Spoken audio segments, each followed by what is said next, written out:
Hello and welcome to the Conversation Cafe. My name's Beth Turner. I'm a communication coach for young people, and this is where I come to share top tips and techniques with young people just like you, so that you can feel really confident communicating in a whole host of everyday situations.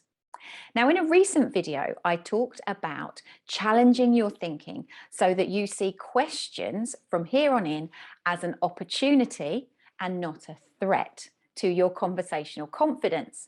In that video, I talked about questions being a great way for you to learn more about the person that you're talking to, or to check your understanding, or to build rapport, keep conversations going.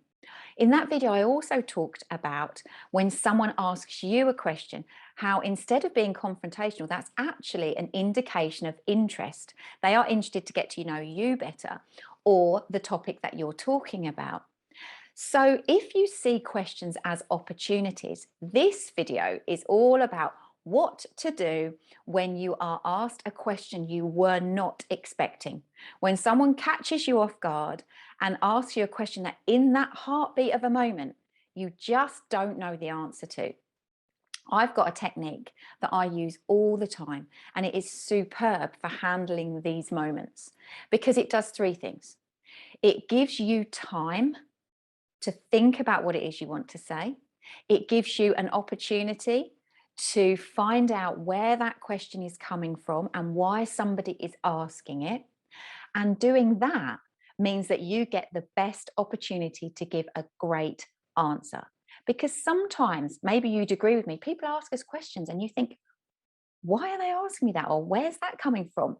And we make assumptions about their reasoning. And if we assume something and we get it wrong, we could answer that question in the wrong way, and we could risk causing offense, being confrontational, or actually just misunderstanding the situation completely.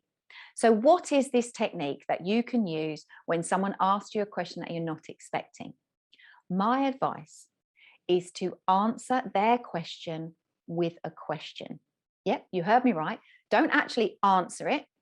Respond with your own question. And what that does is it pushes the conversation back to that person. They will expand on their question. And in that expansion, you will get time to think, hear what they're saying, understand where they're coming from, and then give the answer that they want or need. So what sort of questions could you reply with? You could say to somebody, good question.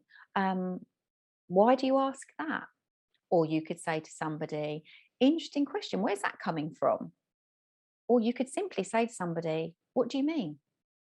Because sometimes people don't ask questions that are really clear and they're a little bit confusing.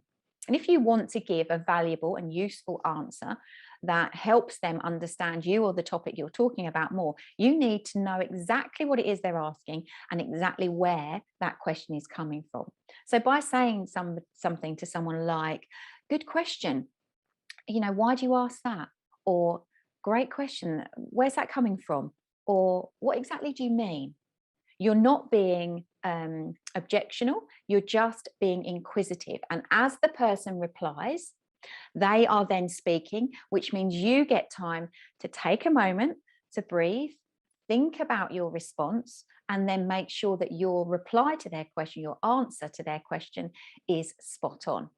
And actually, it's a great habit to get into. If it's not obvious why anybody's asking you a question, just ask a question to give you time to get clarity. And I've experienced this myself.